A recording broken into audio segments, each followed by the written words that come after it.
Zamanın ötesinde, yıldızların bile doğmadığı bir çağda, hiçbir varlık yokken, hiçbir toprak şekillenmemişken, evren yalnızca kaosun sonsuz kollarında uyuyordu. Bu karanlığın ortasında varoluşun tohumu atılmıştı. Birbirine karışan ilkel sular, evrenin ilk tanrılarını doğurmuş ve kaçınılmaz bir çatışmanın kıvılcımını yakmıştı. Bugün sizlere, Mezopotamya'nın derinliklerinden gelen ve tarihin en eski yaratılış destanlarından biri olan Enuma Elish'i anlatacağım. Bu destan, yalnızca evrenin nasıl yaratıldığını açıklamakla kalmaz, aynı zamanda güç, ihanet, kaos ve düzen arasındaki büyük savaşı gözler önüne serer. Bu hikaye, ilkel tanrıların savaşına, devasa ejderhaların varoluşuna ve insanların neden yaratıldığına dair en eski anlatımlardan biridir. Şimdi, bu büyüleyici destanın derinliklerine iniyoruz.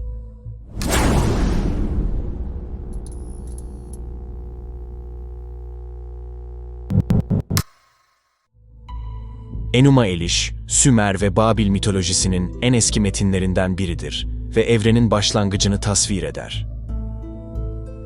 Her şeyden önce ne gökyüzü ne de yeryüzü vardı.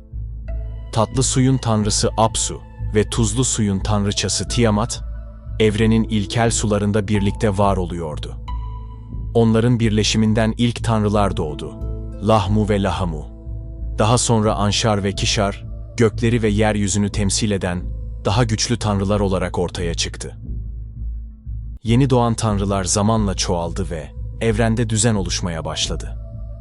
Bu düzen ilk kaotik dengeyi tehdit ediyordu. En güçlü tanrılardan biri olan Ea, Enki, bilgelik ve suyun efendisi olarak biliniyordu ve onun doğuşu eski düzenin çöküşüne işaret ediyordu. Ancak Apsu, genç tanrıların yükselişinden rahatsız olmaya başladı. Onların çıkardığı gürültüden hoşlanmıyordu ve bu yüzden onları yok etmeye karar verdi. Onun bu planını duyan Ea, bir büyüyle Apsu'yu öldürdü. Böylece kaosun ilk büyük hamlesi başlamış oldu. Ea, Apsu'nun tahtını ele geçirerek oğlu Marduk'u doğurdu. Bu çocuk, gelecekte tanrıların en büyüğü olacak ve evrenin kaderini şekillendirecekti. Apsu'nun ölümüyle birlikte evrendeki kaos dengesi yeniden sarsıldı. Tiamat, eşinin öldürülmesine öfkelenerek yeni yaratıklar doğurdu ve intikam yemini etti. Tiamat'ın öfkesi yalnızca kederden kaynaklanmıyordu. O, evrenin eski düzeninin yok edilmekte olduğunu hissediyordu. Apsu'nun ölümü, eski tanrıların gücünün tükenmekte olduğunu gösteriyordu. Bu yüzden, göklerin ve yeryüzünün geleceğini değiştirecek bir savaş başlatmaya karar verdi. Tiamat, devasa ejderhalar, korkunç yılanlar, akrep adamlar ve büyülü yaratıklardan oluşan bir ordu yarattı. Ordusunun başına ise Kingu adında bir varlığı koydu. Ona büyülü bir tablet verdi ve tüm güçleri ona emanet etti. Artık evrenin en büyük savaşı başlamak üzereydi. Tanrılar, Tiamat'ın devasa gücü karşısında korkuya kapıldı. Onun yaratıkları öylesine güçlüydü ki, hiçbir tanrı onunla savaşmaya cesaret edemiyordu. Bu sırada genç Marduk, tanrıların huzuruna çıkarak onların tek umudu olduğunu ilan etti.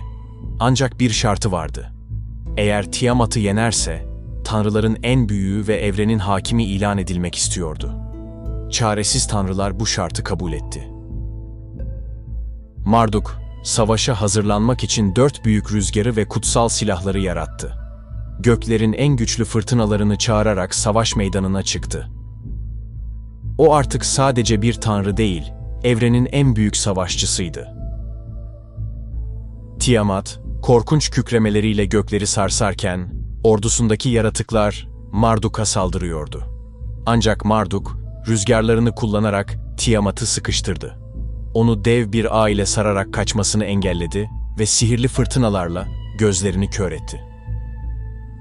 Ardından göklerin en büyük yıldırımlarını çağırarak Tiamat'ı göğsünden delip geçti. Ejderha kraliçe büyük bir çığlık attı ve paramparça oldu. Kaosun en büyük kaynağı artık yok edilmişti. Marduk, Tiamat'ın yardımcısı Kingu'yu da esir aldı ve onun büyülü tabletlerini elinden alarak gücüne el koydu.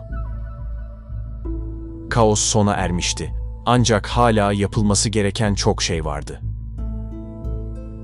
Marduk, Tiamat'ın devasa bedenini alarak evreni şekillendirmeye başladı. Onun gövdesini ikiye ayırdı. Üst kısmı gökyüzü oldu, alt kısmı ise yeryüzüne dönüştü. Gözlerinden nehirler, kanından denizler aktı. Saçlarından bitkiler, kemiklerinden dağlar yaratıldı. Marduk, dünyayı tamamladıktan sonra insanları yaratmaya karar verdi. Ancak insanlar sıradan varlıklar olmayacaktı. Onların kaderi tanrılara hizmet etmekti. Bu yüzden Tiamat'ın ordusunun lideri olan Kingu'yu öldürdü ve onun kanından insanları yarattı. Artık tanrılar çalışmak zorunda değildi. Çünkü insanlar onlar için hizmet edecekti. Marduk, tanrıların en yücesi ilan edildi ve Babil'i inşa etti. Babil, tanrıların evi ve insanlığın merkezi oldu. Bugün Enuma Elish yalnızca bir mit olarak görülse de onun taşıdığı anlam çok daha derindir. Bu destan, kaosun nasıl düzene dönüştüğünü, gücün nasıl el değiştirdiğini ve insanlığın yaratılış amacını anlatan en eski anlatılardan biridir. Ancak bizler, bugün bile bu kadim destanın yankılarını tarihin derinliklerinde duymaya devam ediyoruz. Bu destan, yalnızca bir mit değil, aynı zamanda insanlığın kaos ve düzen arasındaki dengesini, güç mücadelelerini ve evrenin yaratılışına dair en eski düşüncelerini yansıtan bir anlatıdır. Antik çağlardan bugüne kadar farklı kültürlerde benzer yaratılış hikayeleri anlatılmıştır. Ancak Enuma Elish, Babil tanrılarının birbirleriyle olan ilişkilerini, güç mücadelesini ve insanın varoluşunu açıklayan en kapsamlı metinlerden biridir. Tanrılar, kaos ve düzen arasındaki savaşın içinde kaderlerini belirlerken, insanoğlunun kaderi de onların kararlarıyla şekillenmiştir. Ve böylece Mezopotamya'nın en eski yaratılış destanlarından biri olan Enuma Elish'in hikayesini tamamlamış olduk. Bugün bu kadim anlatıyı sizlerle paylaşmak, tarihin derinliklerine birlikte bir yolculuk yapmak benim için büyük bir keyifti. Tarih sadece geçmişin tozlu sayfalarında değil, onu anlatan hikayelerde yaşamaya devam eder. Eğer bu tür kadim destanlar, mitolojiler ve tarihi anlatılar ilginizi çekiyorsa, kanala abone olmayı, videoyu beğenmeyi ve yorum yapmayı unutmayın. Yeni videolarda görüşmek üzere. Hoşça kalın.